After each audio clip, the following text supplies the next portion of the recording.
आदर्शवाद। आदर्शवाद philosophy की एक महत्वपूर्ण विचारधारा है जो ये मानती है कि वास्तविकता का आधार मानसिक, आध्यात्मिक या विचारात्मक होता है, न कि फिजिकल। इसके अनुसार जो कुछ भी हम अनुभव करते हैं वे हमारे मस्तिष्क की रचनाएं हैं और ये जगत वास्तविकता में भौतिक नहीं बल्कि मानसिक होता है। इस थ्योरी का सबसे महत्वपूर्ण पक्ष यह है कि आइडिया या कॉन्शियसनेस को, विचार या चेतना को भौतिक जगत में अधिक प्राथमिकता दी जाती है। कई फिलोसोफर ने इस सिद्धांत का समर्थन किया और इसे विभिन्न दृष्टिकोणों से डिफाइन किया, परिभाषित किया। Fundamental principle of idealism. आदर्शवाद का मूल सिद्धांत। वास्तविकता विचारों में होती है। आदर्शवादी ये मानते हैं कि भौतिक वस्तुएं केवल विचारों का रिफ्लेक्शन है, प्रतिबिंब है।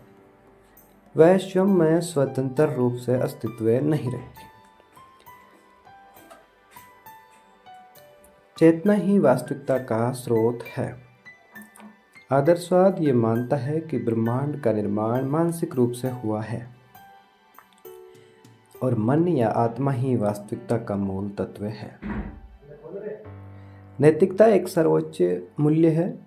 आदर्शवाद में नैतिकता और आध्यात्मिकता को प्रमुख स्थान दिया जाता है। परम सत्य का अस्तित्व। आदर्शवादी ये मानते हैं कि ब्रह्मांड एक परम सत्य है जिसे बौद्धिक जागरूकता और ध्यान के माध्यम से जाना जा सकता है। भौतिक जगत केवल अनुभूति का परिणाम है। आदर्शवाद ये मानता है कि हम जो कुछ भी देखते हैं और अनुभव करते हैं वे केवल हमारे मस्तिष्क का एक मानसिक रिफ्लेक्शन है, मानसिक प्रतिबिंब है। Type of idealism. आदर्शवाद के मुख्य प्रकार। प्रत्ययवाद आदर्शवाद। जॉर्ज बर्कले, इनका मुख्य तर्क यह है कि भौतिक वस्तुओं का कोई स्वतंत्र अस्तित्व नहीं होता। To be is to be preserved. अस्तित्व का अर्थ है अनुभव होना, अर्थात किसी वस्तु का अस्तित्व केवल तभी है जब उसे देखा या अनुभव किया जा रहा हो।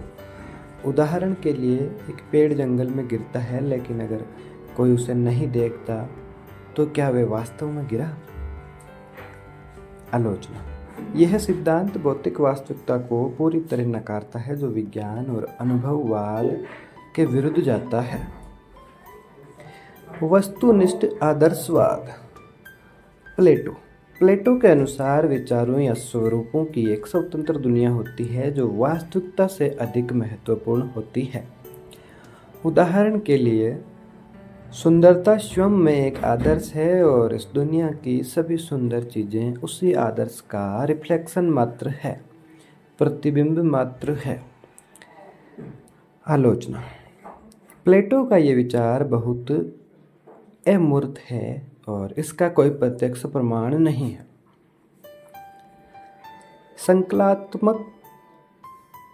संकल्पनात्मक आदर्शवाद।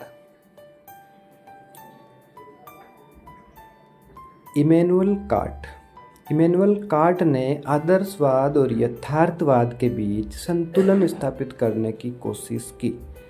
उन्होंने कहा कि वास्तविकता दो भागों में बंटी होती है। वास्तविकता वह भाग है जिसे हम प्रत्यक्ष रूप से नहीं जान सकते। इसे उन्होंने नॉमिनल वर्ल्ड में बांटा। और दूसरा है फिनोमिनल वर्ल्ड, वह वास्तविकता जिसे हम अपनी इंद्रियों के माध्यम से अनुभव कर सकते हैं। आलोचना।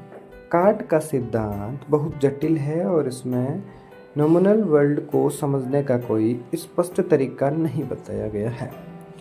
पूर्ण आदर्शवाद। हेगेल के अनुसार संपूर्ण ब्रह्मांड एक यूनिवर्सल कॉन्शियसनेस का हिस्सा है, सार्वभौमिक चेतना का हिस्सा है।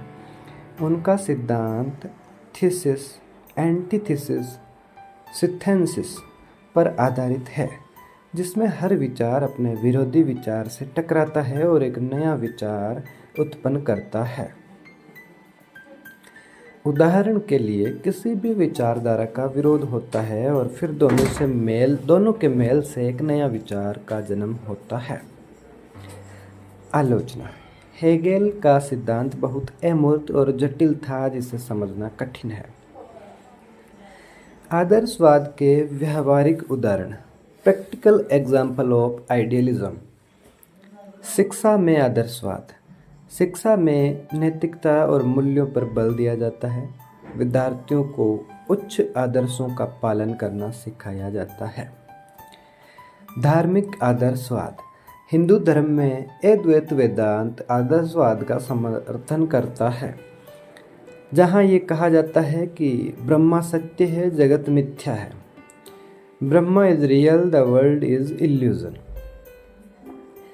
राजनीति में आदर्शवाद। महात्मा गांधी ने नॉन वायलेंस, अहिंसा को एक आदर्श के रूप में अपनाया और स्वतंत्रता संग्राम में इसका पालन किया। कला और साहित्य में आदर्शवाद का रोल।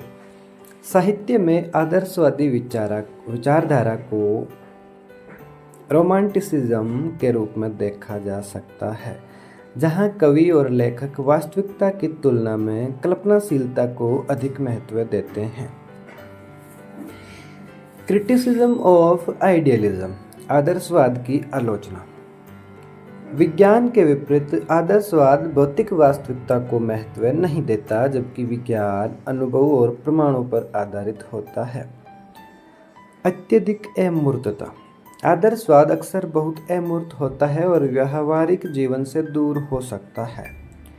अनुभववाद का विरोध। यह विचार करता है कि ज्ञान केवल मानसिक प्रक्रियाओं से प्राप्त होता है, जबकि अनुभववाद कहता है कि ज्ञान अनुभव से आता है। कंक्लूजन। इसका जो निष्कर्ष है वह ये है, आदर्शवाद एक महत्वपूर्ण दार्शनिक सिद्धांत है जो विचारों, आत्मा और चेतना को प्राथमिकता देता है।